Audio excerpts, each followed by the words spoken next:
Hello, and welcome to my annual Experiencing God Through His Creation 2025 edition slideshow. Each year I take about 100,000 photos here in Texas, around the U.S., and in Africa, where I do mission work with my church. I fell in love with nature photography on my first trip to Kenya in 2009. Since then, I've been back 22 times, so I must like it a lot. I post daily on Facebook since 2015. So when I get done with this year on December 31st of 2025, I will have 11 years of posting at least one nature picture, usually 5 or 6 a day, without fail. So that kind of a discipline really helps you take things to the next level. And I would recommend it to any of you beginning photographers out there to get a discipline like that where it gets you out all the time as much as you possibly can. Take a lot of bad pictures and figure out what went wrong, and then take a few less bad pictures the next time, and eventually you'll get to the top of your game. So I do this because I want to glorify God through what I experience out in His creation. And when people ask, that's exactly my answer. And I'm thoroughly convinced that He supplies incredible subjects, amazing things right in front of me all the time, because He knows that's the reason why I do things. I'm doing it for the right reasons. So this year I had about 400 pictures out of the 100,000 that I took over the last year that I thought were really pretty good. And I narrowed that down to about 130 for this slideshow, which I presented at my church. And this slideshow here on YouTube is for those of you that couldn't be there or maybe didn't know about it and would like to see a little bit more of what I do on a daily basis as I'm out there doing my photography. So with all that said, let's continue. Since this was originally presented to a large Bible study, we have a couple of Bible verses here to go through to show why I believe that we can see God through His creation. And it starts with the very beginning of the Bible, the very first sentence in Genesis 1:1. In the beginning, God created the heavens and the earth. This tells us that there is a creator and He created all things. Another key scripture for Christians comes from the start of the Gospel of John, chapter 1, verses 1 through 3. In the beginning was the Word. The Word was with God. The Word was God. He was with God in the beginning. Through Him all things were made. Without Him nothing was made that has been made. So this tells us as Christians that Jesus was there at the very beginning and is the creative force behind all creation. My final scripture comes from Paul's epistle to the church in Rome. It's from Romans chapter 1, verse 20. For since the creation of the world, God's invisible qualities, His eternal power and divine nature, have been clearly seen, being understood from what has been made, so that people are without excuse.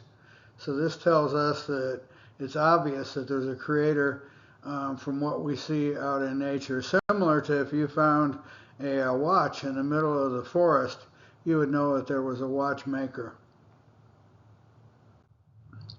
So the slideshow is organized from large nature down to smaller nature in general. And then we have some Africa pictures and some of my competition photos at the very end. So we're going to start out with sunrises, sunsets, and landscapes. Many of my sunrises and some sunsets come from my drone high above my house in Wells Branch. This is a good example of that from about 400 feet up as the sun just touches the horizon. This is a cell phone picture taken from my boat out on Lake Georgetown right as the sun is clearing the horizon. Nature photographers have to get up early because the sunrise does not wait for us. Also, there are 2 times a day when you have what's called golden hour light, which actually only lasts about 20 or 25 minutes.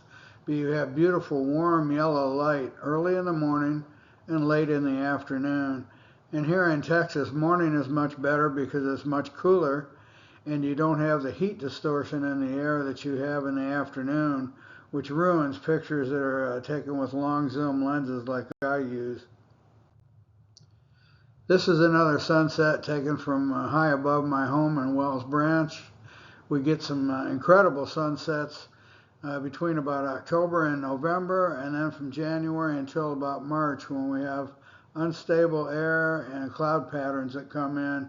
Much of the year here in Texas is boring blue skies, which are beautiful, but they're not good for sunrises and sunsets.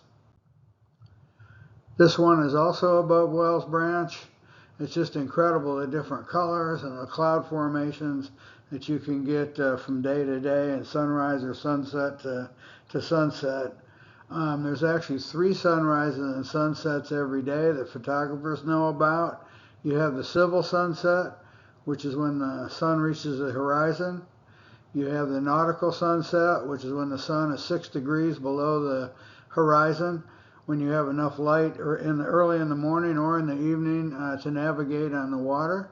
And then you have astronomical sunset or sunrise, which is when the sun is around 18 degrees below the horizon, and you get the beautiful indigos, the deep reds, the deep oranges. So there are different qualities to each one of these, and it takes about 45 minutes to really do a good sunrise or sunset justice. This is a landscape that I was prepared to take in New Mexico in Roswell at Bitter Lake National Wildlife Refuge. I had the mountains in the background, I had a nice foreground, everything was going well with some water there, when all of a sudden I got a murmuration of red-winged blackbirds, and they photobombed me, but it made for a very interesting photo. Here are some landscapes from Kenya, where we have a nice foreground, middle ground, and background, or deeper into the picture, which is what you look for in a good landscape. And of course our subject is near the foreground, which is this family of elephants with several babies. Here's another landscape from the Masai Mara National Game Park in Kenya with zebras as the subject, and it shows the vastness of the park where we were. This is also from that same location, and we've got a whole family of giraffes there. Again, you can see just how far you can see. That's probably a 20-mile view there, all the way into the background. And finally, we have water buffalo. There must have been 150 to 200 of them that were there in a field, and they're all about the size of bevo, so that's pretty impressive. Now we move on to photos that have been taken mostly in Central Texas and a couple from a trip to Ohio to see my brother. This one is a great egret in Taylor at Murphy Park, which is an incredible rookery. It's in the springtime, and this is Dad has gone to Home Depot to bring back some nesting material so Mom can weave it into the nest. This is what's called a butterbutt commonly, or a yellow-rumped warbler. They're here in the spring and in the fall during the migration, and I swear I never want to see another one in the spring after I see them day after day, but then I miss the little guys, and I'm glad to see them back in the fall. This is an interesting sequence of 3 pictures here. This is a cedar waxwing. They love to eat berries, and you can see this berry has fallen from a branch above, and it looks like he's about to try to catch it. The next picture, 1/10 of a second later, the bird has obviously missed the berry. It's going right past him. You think it's all over. And I can't believe this, but I found this out when I was editing these pictures. He actually reached down and grabbed it. These 3 pictures took 2/10 of a second. Many times the camera can see things that the human eye can't see when you're shooting in a high-speed burst mode like I do quite often in nature. This is a ringneck duck near the old Mueller Airport at a park there called Southeast Mueller Greenway. And I love the action in this one. This had a high shutter speed of maybe a 2,000th of a second in order to capture every little water droplet that's coming off of the duck as it's bathing and it's shaking the water off. This is called a Wilson's Warbler. This is at my pond, Mills Pond in Wells Branch. I'm blessed to live a mile away from a wonderful park with a pond, and it's got trails and woods. I always tell new nature photographers to find a home base and go there often, several times a week, year round, year in, year out, and you will get into the rhythm of nature, what's there, what time of year. You learn the behaviors of your subjects so you can predict what they're going to do next. That's how you get much better pictures. One other thing in this picture that I'll point out is you might notice a gleam in the eye on the bird. And all the pictures in this presentation, you will find that the eyes are very important. You can have two pictures that are identical in every way, except for one has the catch light in the eye and one doesn't. And people will say, "Oh, Dave, that's a nice picture." But when they see the one with the gleam in the eye, wow, that's a wow shot. So as humans, we tend to look at the eyes on other people and on animals and birds first. And so if that's sharp and very good focus and you have that gleam, you're halfway to a very good picture. This is a barn swallow that I got on Lake Georgetown during that early morning golden hour light I talked about, taken from my bass boat. And it's got a nice blurred background, which really makes the subject stand out. So there are camera settings that you can learn that will help you have this effect. And it's a look that I like in a lot of my photography. This is an ole, a lizard that we have here in Texas. They can puff up their throat to a big orange bubble when they're doing a mating display for the females. I saw this at Crescent Bend Nature Park down by Schertz, Texas last month, and I thought it made for a kind of a nice vertical picture. Might make a good bookmark if I wanted to print it out. This is a black-necked stilt down at Hornsby Bend, our waste treatment plant down by ABI Airport. And there are all kinds of migrating and shorebirds that are there year-round that come and go. And this bird, its legs are at least twice as long as what's showing up above the surface. That's why it's called a stilt. It walks in shallow water to feed. And it was squawking at us and squawking and squawking, and we couldn't figure it out until we saw this. We were a little bit too close to its baby. There was a young one there, a young chick. And so it was kind of neat that we were able to see 2 generations of black-necked stilts in one morning. These are what are called black-bellied whistling ducks, and this was also at Hornsby Bend as they flew by. You'll notice that blurry background once again makes them stand out much better than they might if everything was in sharp detail. This is a male cardinal. When people quit clicking on my pictures on Facebook, I can always guarantee that I'll get a lot of attention if I post a brightly colored male cardinal like this. Several things to notice about this picture. You've got the gleam in the eye we mentioned before, but also birds that are white, black, or red cause big problems for photographers. Red because it's so saturated, and black and white because it's also hard to show detail. A white bird will very easily get overexposed, and a black bird will be so dark that you may not see the detail in the feathers. So you can judge a nature photo with any one of these colors by seeing if you see good detail in the feathers and around the eyes, that kind of thing. And this photo does that. This is also a male northern cardinal. Most birds go through what's called a molt, or a molting process every year, where they exchange 100% of their used up old feathers for new ones, especially before the spring mating season when they want to be as colorful and as attractive to the opposite sex as they can be. This particular cardinal is in the middle of a bad one where he looks pretty terrible. I've seen some cardinals and some blue jays where their head goes completely bald for a while. And at first I thought that was some disease until I researched it, and it turns out that they just have, some birds just have a different pattern than others. but they can't change all their feathers in one move, or they wouldn't be able to fly, and they would be easy prey. So there is a pattern that goes on as different feathers get replaced in a certain order, and not all at once. This is one of the birds that always says its own name. It's called a dickcissel. So it sings out, dickcissel, dickcissel. This was in Taylor, Texas. They're a beautiful bird, and once you've heard their song once, you recognize it from then on. This is a Carolina chickadee, which you'll find on your bird feeders if you have one in your yard. And they have their own unique little song. They tend to be around quite a bit. They're not that big, but they've got a pretty big song for a little bird. And you'll notice once again a gleam in the eye. So that's just a trademark thing that you want to look for in any nature photo is good eyes.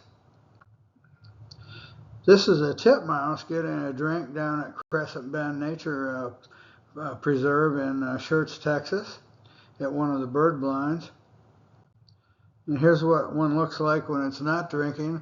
I like to call them little magician or Merlin birds because they got that kind of pointy feathers on the top of their head. They've got their own unique look. And they're almost always nearby with chickadees. They tend to like the same habitat, the same food. So more than likely, if you have chickadees on your bird feeders, you'll have some of these guys around too. This is one of my favorite subjects. It's called a green heron. They're one of the smaller shorebirds, and they feed mostly on fish and crawfish and other things you'll find along the shore. And they're real shapeshifters. They can go from being tall and skinny to being short and squat, where they almost look like a basketball. They're beautiful in flight. They don't look like they should be very aerodynamic. I got this picture about 3 or 4 weeks ago as one was flying across the local pond. And here it is as it's coming in for a landing. It's got a completely different look to it, and you can see he's put his mohawk up. They can do some pretty funny things with their head feathers. Now this is right after it landed, and it looks much shorter and more round and more squat. You'll notice that it looks slicked back. It doesn't have the mohawk up. And finally, here it is walking uphill on a dam. There is what it landed on, and he's got his mohawk back up again, and he almost looks like a roadrunner. So one other thing you might notice here is a really good bird picture when they're walking or they're wading through shallow water, is it's always good to try and get that big old foot up in the air. If you have both legs on the ground, it looks like a bird on stilts, and it's, oh yeah, that's kind of nice, Dave. But when you have it with that big old foot up in the air, it shows motion, and there's just something about that we as humans really like. So you'll notice that in really good pictures of shorebirds, as well as a gleam in the eye and 100 other little things that really make for a good picture. This is a immature or juvenile scissortail flycatcher, and you can tell that it is not an old one because the tail is not very long. This next picture shows what an adult looks like in flight, and they do look almost like a pair of scissors spread out. So that's why they're called a scissortail flycatcher. They are a flycatcher, but yes, they do look like a pair of scissors extended. This is a male hooded merganser down at the Mueller Greenway, down by the old Mueller Airport in central Austin.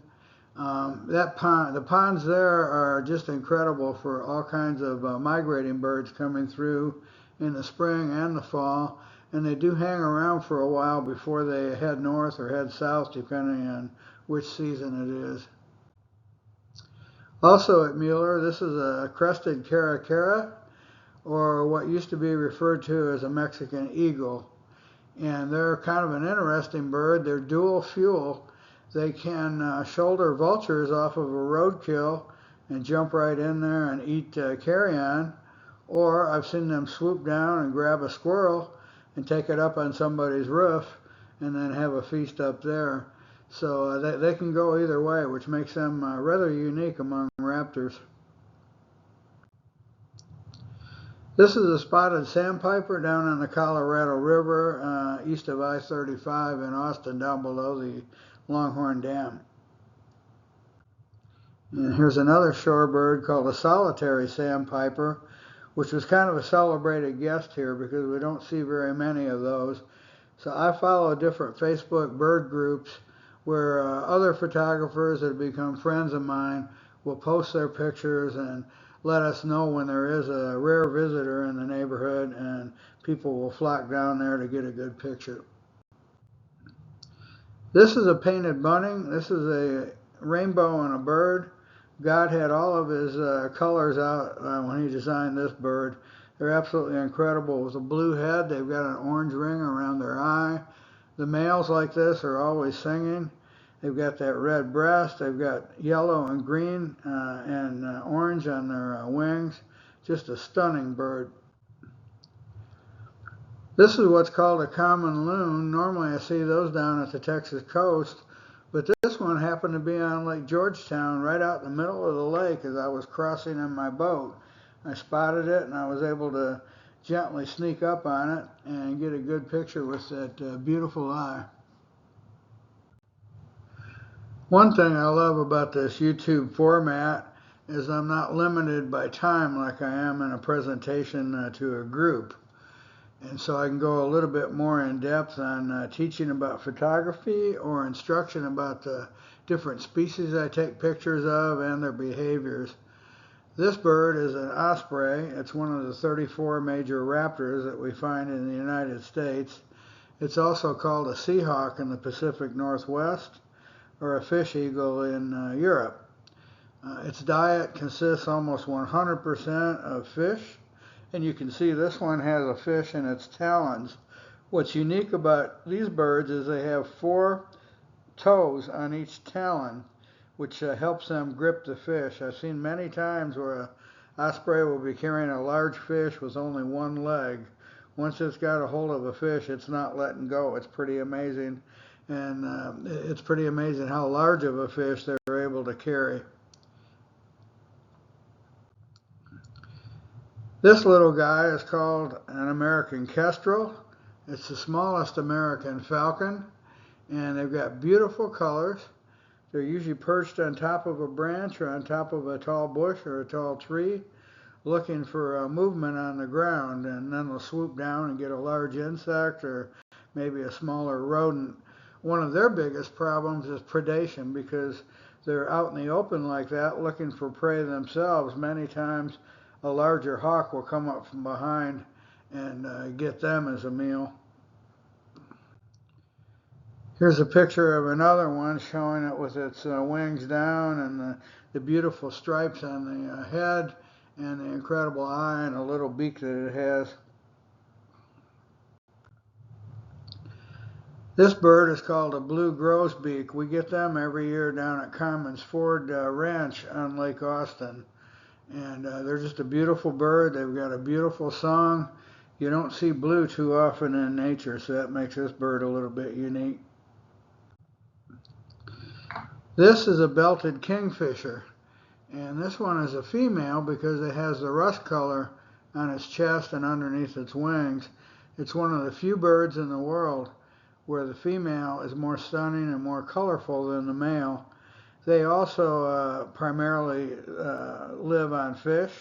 You'll find them along the shores of rivers and streams and lakes, maybe sitting on top of a bush or a tall bamboo, and they'll be looking in the water waiting to swoop down to get an unsuspecting fish. This is another one in flight. They're very fast, they're very erratic. You've got to be at the top of your game to get a shot like this. This is what we just like any sport or any hobby or passion like I have for nature photography, you try to get better and better and better at your craft until you're able to do this kind of thing. Finally, here's a belted kingfisher, yet another female on her way up to the top of a dead tree in the middle of the creek at Brushy Creek Park over on Palmer on the west side of Austin. This is a red-bellied woodpecker, and I can tell that it's a male because the red goes all the way down to the beak. On the female, there's a little gap between the beak and towards the eye. And then also the females are a little bit smaller than the males in this species. This is a picture from Ohio that I promised you. I visit my brother every year in Columbus. And this is a red-headed woodpecker. We see those occasionally in East Texas and maybe down towards the coast, east of here. But you typically won't find one in central Texas. So they've got a cardinal red head, just gorgeous. And this next picture here is just as it's taking flight. So I really like that shot a lot, where it shows some action and it is just lifted off. This is a family of deer at Lake Georgetown that had wandered down off of this peninsula to all get a drink of water together. And they're warily looking over at the photographer in the boat nearby.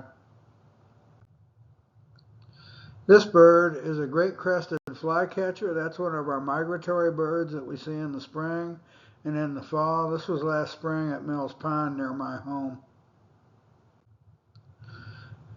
This one is another small raptor, a little bit bigger than the American kestrel. It's called a merlin. It was also at Lake Georgetown. They've got a very unique look. Occasionally I'll get a peregrine falcon there also. So those are your three smaller falcons that you'll see in the U.S. And occasionally we are blessed to see all three of them in one year at Lake Georgetown. This is interesting. This is up by Granger, Texas. This is called a murmuration of red-winged blackbirds. I showed you one of those earlier in Roswell, New Mexico. What's unusual about it is they ebb and they flow in different shapes like this, almost like a school of fish.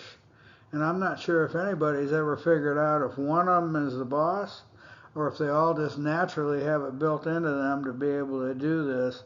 But it's absolutely astounding to see tens of thousands of birds all flying in a pattern like this all at once. You just stand there with your jaw dropped open, and then you got to remember to take a picture or two. This is an Egyptian goose coming in for a hot landing, and there's an immature or a juvenile one jumping up in the air worried it's going to get landed upon. These Egyptian geese are an invasive species around the world. They come from northern Africa, and you'll find them all over Africa, Europe, Asia, and the United States now. They've escaped from zoos or were being kept as pets, and they're very good at reproducing, so they're everywhere in the world. A beautiful bird, but definitely kind of a nuisance in many parts of the world. This is a red-shouldered hawk at Lakeline Park out by Lakeline Mall, and I had to wait probably 15, maybe 20 minutes for it to decide to fly from its perch and head down towards the ground with its talons hanging down, ready to grab some kind of a rodent or maybe a squirrel off of the ground. They're pretty amazing. They have incredible vision. Most raptors that I know of can see maybe up to 2 miles away. Maybe not sharp vision, but they're very good at spotting motion. And once they've spotted motion, then it's off to the races. Here's a red-tailed hawk. This is at Berry Springs Park in Georgetown. And it was just in that beautiful golden hour light early in the morning right after dawn. And here's a picture of it as it's flying out over one of the prairies there. You can see the signature red tail. There are probably what they call 12, maybe 14 different morphs of red-tailed hawks, different kinds of mutations, where some of them don't have a red tail, some of them are much darker than others, some of them are almost white, but they're all red-tailed hawks. They're all the same species. This is Mama Eastern Bluebird giving Dad an earful that the babies need more food and he needs to go out and find some for them. I know the folks that take care of the bluebird boxes at Berry Springs Park in Georgetown. They do a wonderful job there. There's about 15 boxes, and every year they have a wonderful crop of brand new bluebirds are born. The only time they've had a big problem was during that long ice storm about 5 years ago. Many of them perished where they found them huddled together in the boxes when they couldn't keep up with the cold. This bird is called a killdeer. It's another one that says its own name. As it's flying, it will go, killdeer, killdeer. I like the reflection in this one, and I've even got a gleam in the eye in the reflection and in the bird itself. This is another one. They're always along the shore, and quite often they blend right in with their brown colors. One unique thing about them is they nest on the ground. They lay their eggs right out on open ground, which seems like a pretty bad survival tactic. If you get too close to one of their nests, the female will come out and act like she's got one broken wing, and she'll limp around with one broken wing and try to lure you away from where the eggs are. And it's all a trick, but that's one of their survival techniques, is to try to keep people away from the eggs. But you could walk right over a nest and crunch them if you weren't aware that they nest in a particular area. This is a great blue heron, one of the alpha predators of the bird kingdom. It's taken off right after it lifted off from a dead snag at Lake Georgetown in the beautiful early morning light. This red robin, this American robin, was at my pond in Wells Branch, Mills Pond. We have a resident population of them. For the most part around Austin, they migrate through here in the spring and in the fall, but they have it so good in my neighborhood, there's actually a resident population that never leaves. This little guy is called an American pipit. It was in the woods near my house, and they forage around on the ground. This is a yellow-crowned night heron. This is also a shorebird like the green heron, one of the smaller ones. They feed mostly on fish and crawfish as well. This is at the Discount Tire at I-35 near Tollway 45, and this is a video I'm going to show of the purple martins coming in to roost in the trees there. They're out all day eating insects and doing other things that they do, but they come in every evening to roost, and in July and August we get a special treat. Some years they move to a different location. They were at La Frontera Mall across the expressway. Last year I spent an hour and a half waiting for them one night, and they never showed up. And then I found out from friends that they had moved near the Discount Tire and the Best Buy there on the opposite corner. So here we go. This is one of the most incredible sounds you'll hear. The video doesn't do it justice how loud this is. This video was taken with my Samsung cell phone, and the sky was nearly dark, but the phone was able to lighten it up quite a bit so we can see the detail of what's going on as the birds circle around before they come in for a landing to roost in the trees.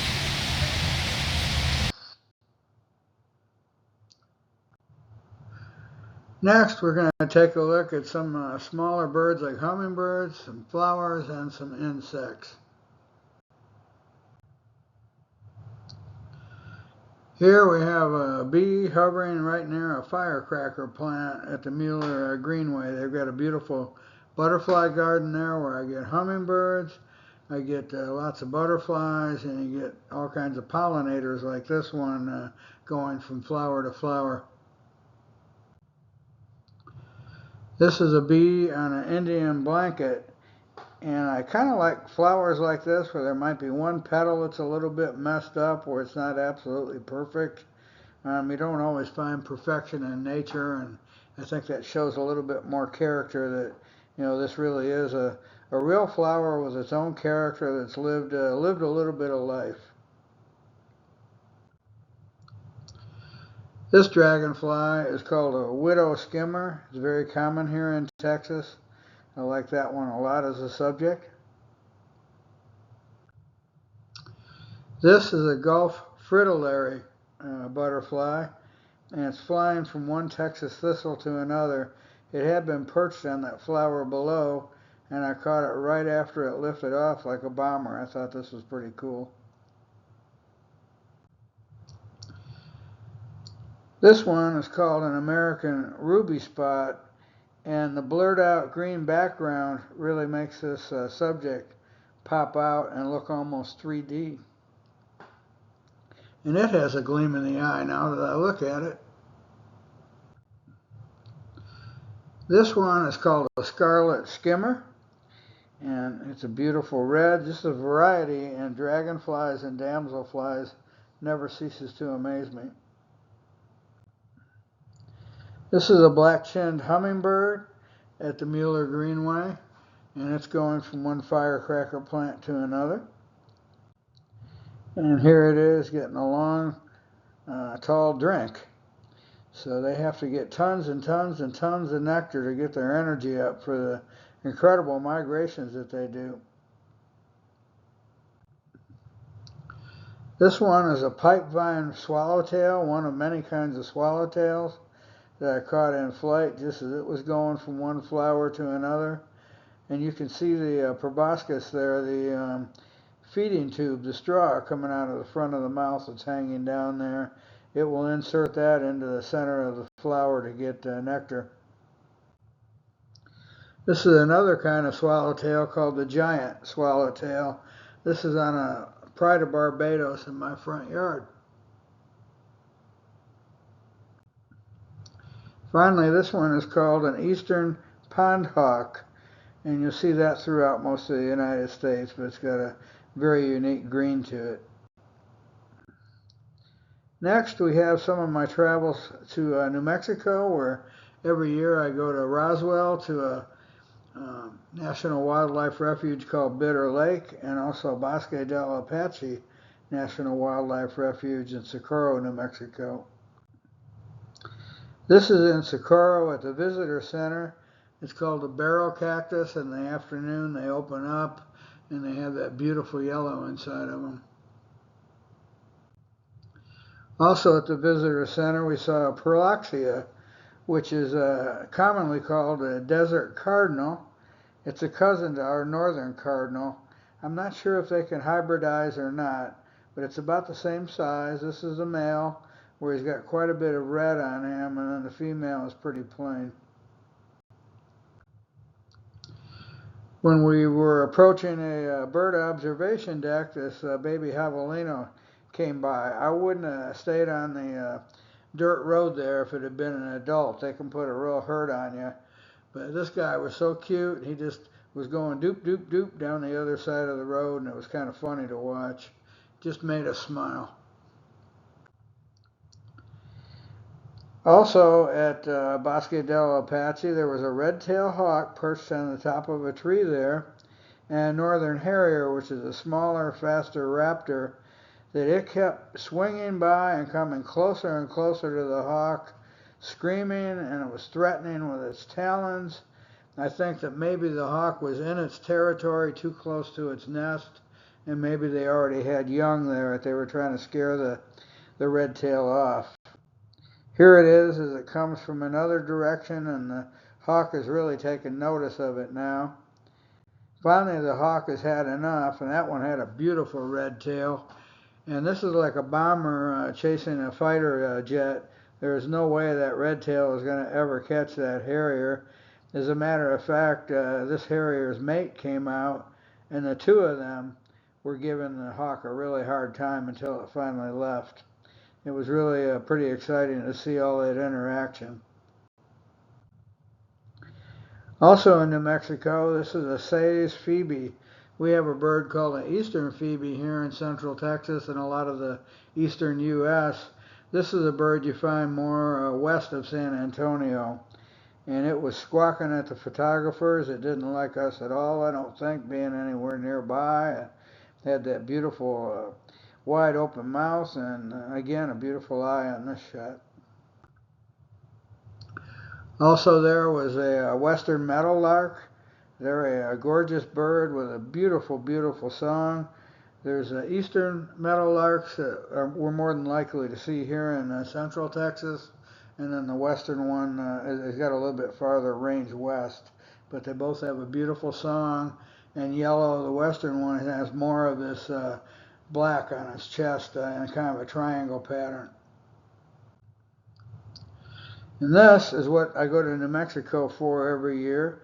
This is called a blast off. There's probably anywhere from 60 to 100,000 snow geese, and maybe 1 or 2 times out of 5 days they will all take off in unison. It's called a blast off, and so I'm always there for at least 2 mornings to give myself a chance to see something like this. It's one of the loudest things I've ever heard in nature, and I've been to Niagara Falls, and I've had 2 lions probably 75 feet away roaring at me in stereo, shaking my whole insides, and this is right up with that. So with that said, here we go.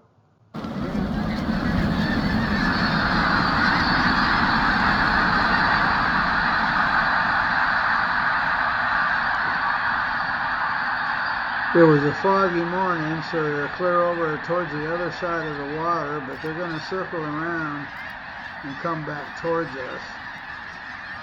I have been right out in front of them before where they took off right over me, and you get splattered pretty good. One of my mentors taught me years ago that if you look up, make sure your mouth is closed, because they say you will never forget that taste. So far I haven't had the pleasure.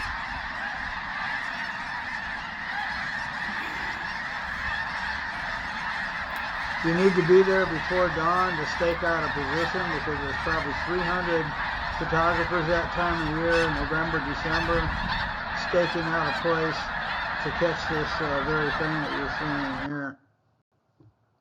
Many times it's only 17 degrees out, you're freezing, and you want to go get some hot chocolate and get inside after you've done this. Now we're going to go down to the Texas coast. And this is a great egret, one of the alpha birds, a very large predator, and it's got a fish in its beak. They mostly feed on fish. They're very prolific at fish. They have a yellow beak with black legs. This is a great blue heron. We saw that one lifting off at Lake Georgetown earlier. He's on sentry duty out in the bay, where it says this area is beyond this sign is closed, so he's making sure nobody violates that. And here's a great blue heron I followed around last November for about 45 minutes until he caught a fish, and then it took him quite a while to figure out how to get this one to go down, because it just would not quit flapping around. And you'll notice again I got a shot with one of its legs up in the air, which kind of gave this a little bit more action. This is a whooping crane. Every year we take a boat ride out to the island with 2 boats with 10 to 12 photographers from my friends Captain Kevin Sims and his wife Lori. They each captain a boat for us, and they are the best at finding the whooping cranes. This one has caught a blue crab. That's their preferred diet. Some years there's not that many blue crabs, so they find something else to feed on, but this is their absolute favorite. And this is a fairly large one, and this one in fact was able to get away, and in this picture it looks like it's taunting the whooping crane. You can't get me, you can't get me, and sure enough, a minute or 2 later it crawled out on the shore and the whooping crane didn't get it. Now we have some pictures from my mission to Kenya last year, where we do eyeglass clinics in the slums of Nairobi. And then always some of my team will stay over for several days, and we'll go out to a major game park. So this is at Masai Mara National Game Park, which is world famous. These are jackals that are near a kill that lions had finished feeding on. It was a large animal, either an impala or maybe an eland. All that was left was a rib cage.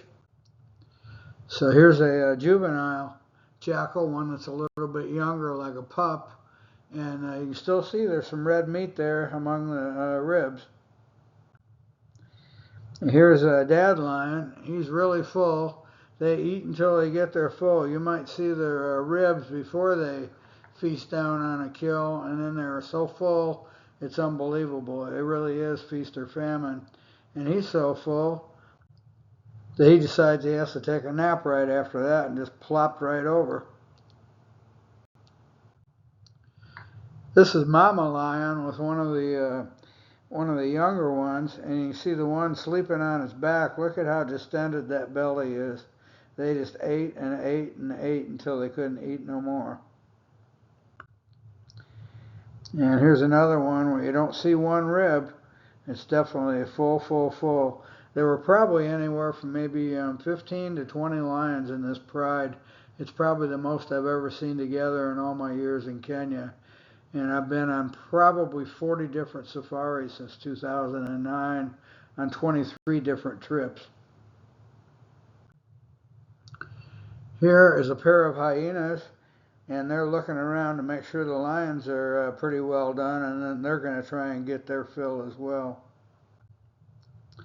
Here we see some Egyptian geese, actually where they belong in East Africa, similar to what we saw there at Lake Georgetown. This is a hippo that had just emerged from being under the water, and I don't know if it's full of joy or maybe it's squawking at that other adult, but there's a baby nearby in the lower left-hand side of the picture.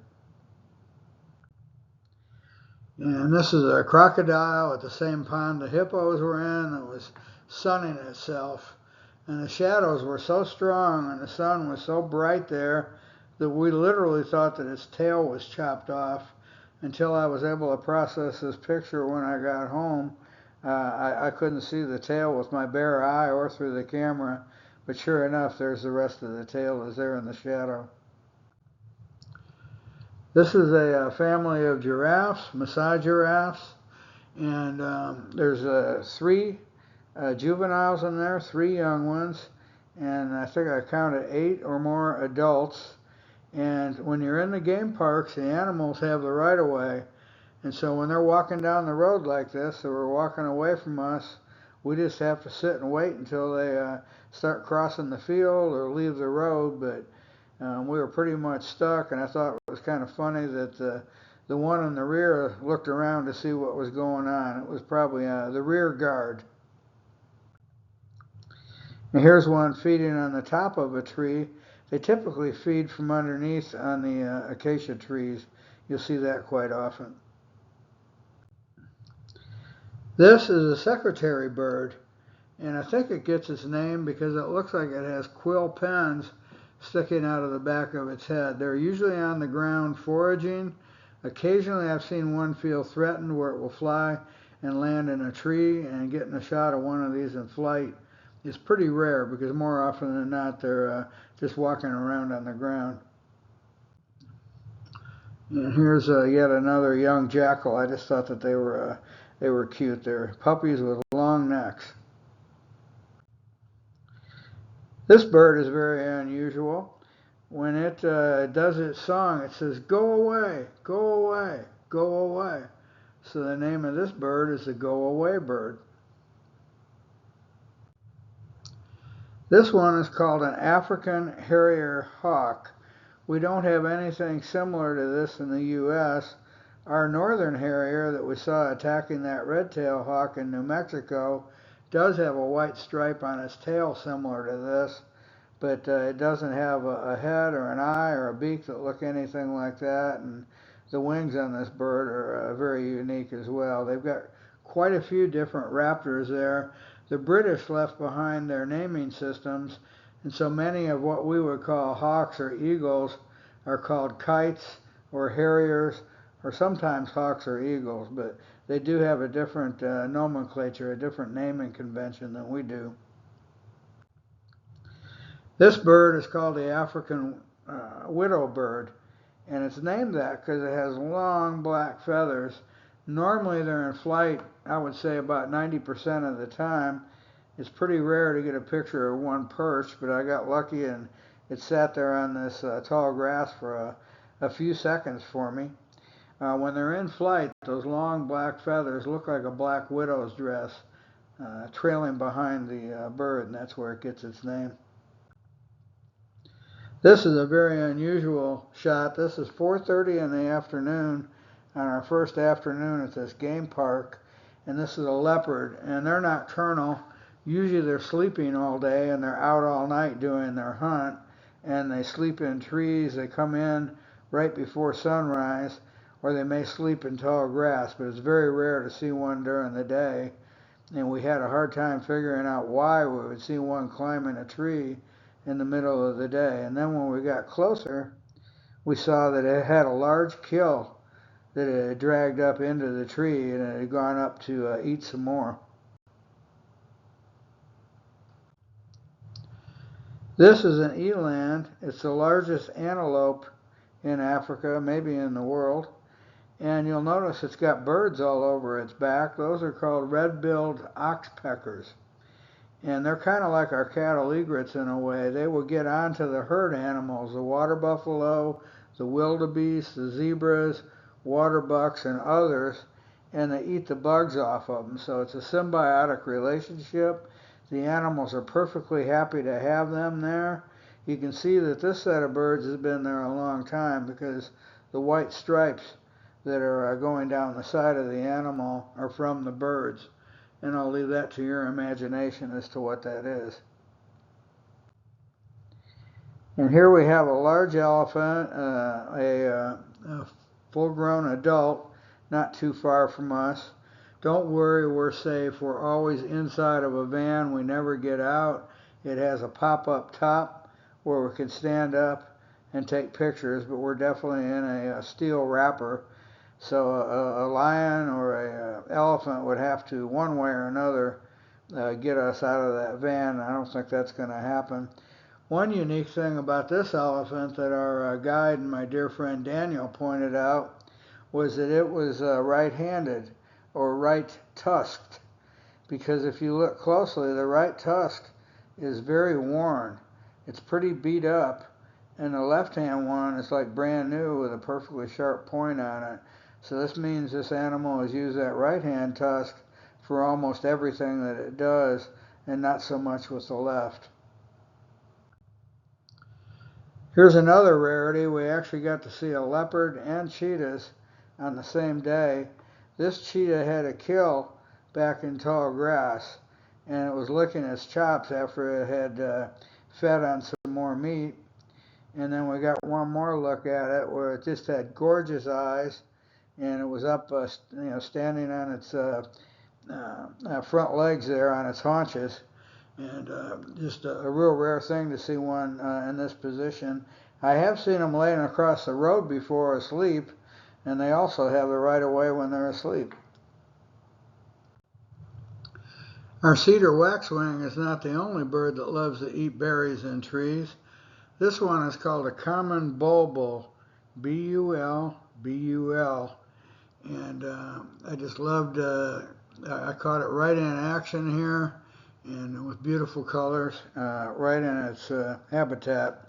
So this is what you would definitely call a environmental shot, which means that you've caught the subject doing what it does actually in its natural surroundings. These are guinea fowl. We actually have some of these in Austin on the northwest side in a neighborhood I'm aware of, not too far away from me, but they don't have the colorful red and blue and yellow on their heads like these do. But they're typically on the ground foraging, and you'll see them in groups, and they're fairly large. This one is called an eastern nicator, and what attracted me to it was that gorgeous red eye. I mean, it just stands out. So it was also in its natural habitat there, so that was a nice environmental shot. This one is called a gray-backed fiscal. They have several kinds of fiscals there, and fiscals are similar to our loggerhead shrikes, and they do the same thing. They grab prey down off the ground, large insects, small rodents. They'll impale them on the spikes on acacia trees, and as a mating display for their females, they will get a large number of prey all around them to show what a great provider they are, so the female might choose them. I got real lucky that this one flew just when I thought that it might, and I was able to get this shot of it as it headed to the next tree.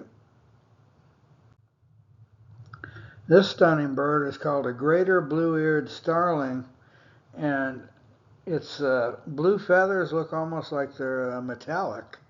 And it's got that stunning orange eye. What a beautiful bird. Even though it's a starling, it's absolutely gorgeous. There's one other starling there in Kenya that I just love. It's called the superb starling, that has an orange breast, as well as looking pretty much like this.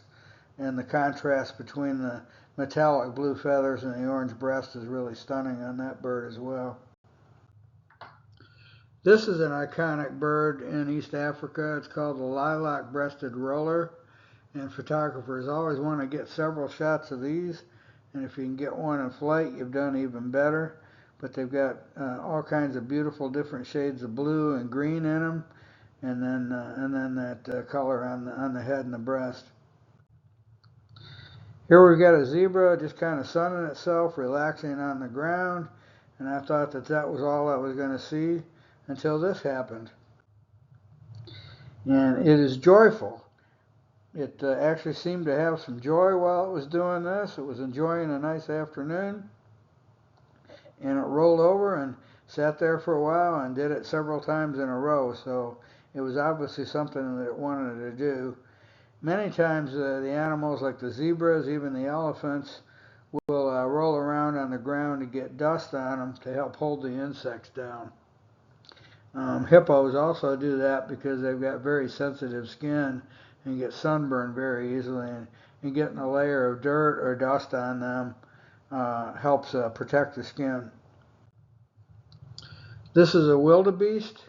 During the migrations, and even when you see large herds of them, you'll always find zebras with them. They tend to always be in packs with the zebras. I think that they protect each other, and they make the long migration from down by Mount Kilimanjaro to this area and then back again every year. These are called crested cranes. They're absolutely one of my favorite birds in the world.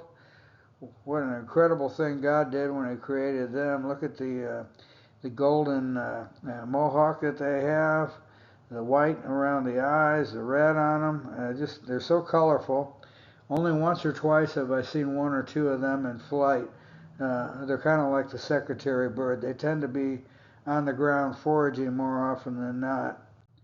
Here's another picture of one on its own, where you can see a little bit more of the eye and the coloring on the head and the crown that it has, the crest. This is called a hartebeest.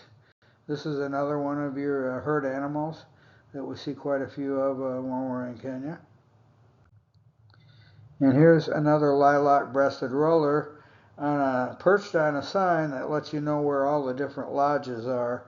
So he's directing traffic, letting people know where their hotel is for the night. Finally, these are the photos that I have entered into photo competitions, and many of them have either placed or actually won the competitions. And so this is some of my very best stuff that we're going to finish up with. So this is a cedar waxwing in quite a posture, trying to reach those berries over there to the right in the picture. And one reason I like this picture is you can see the red on the tips of both wings and the yellow on the tail. And the reason they're called cedar waxwings is it looks like the wings and the tail were dipped in colored wax. Also, I love the little bandit mask that they have. It always makes them look like they're up to something. This is a great egret. Just as it's lifting off from the shore at my pond in my neighborhood, Mills Pond. And I like this shot because of the action that you can see with the water dripping off its legs as it's just taking to the air, and then the way the wings are all lit up. This one is in a photo contest down in San Marcos, where the judging is going to be done on September 27th. So we'll know soon whether or not I placed it all. And this shot is also in that photo contest. It's this one I call the point of no return. It's a red-tailed hawk just as it lifted off from a chinaberry tree at Mueller Greenway by our old airport. This one is a hibiscus that I got in Kenya, and I love the shadow on the right-hand side of the picture where the light is coming from the left. And the colors and the detail and the perfect focus on this picture with a nice blurred background really make me like this one. This is a bunch of black-bellied whistling ducks at the Mueller Greenway in down by our old airport again, and I must have been there for 100 shots or more and maybe 15 minutes as they kept looking in opposite directions in every which way, and I finally got them to look like they were all lined up at attention. So I thought that this made for kind of a cool behavior shot. And here's their babies nearby. Everybody loves ducklings and baby rabbits. You can't go wrong with that either.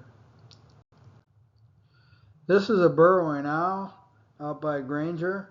When I do bird photography in Taylor, quite often I'll go an extra 15 minutes and go out in search of one of these guys. There's a couple of fields we know about out there where they tend to nest every year. And they're not much bigger than a robin. It's a very small owl, but they're just the coolest little guys.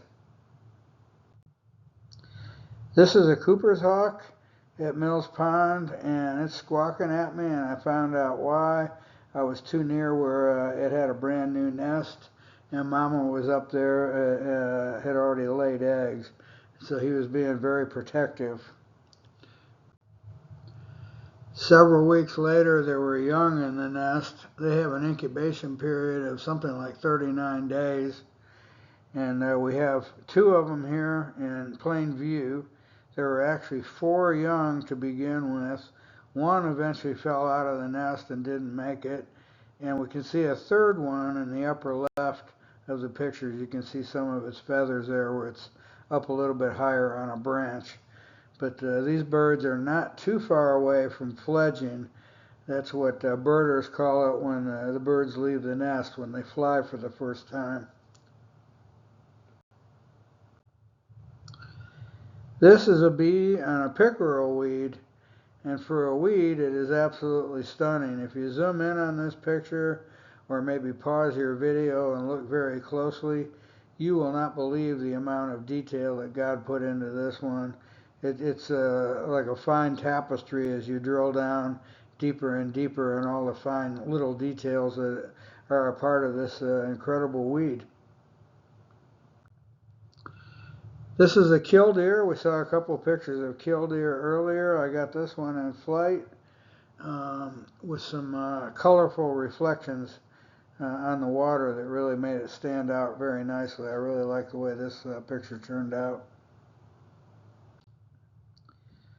This is a pair of ringneck ducks at the Mueller Greenway, and at the particular pond I was at there's a lot of new construction of new homes, and the green is actually brand new insulation that's on the outside of the home before they put siding on it that's on the opposite side of the pond. And I saw this incredible color with the ducks going across the pond. I go, wow, that's unusual. I'll never get another shot like that.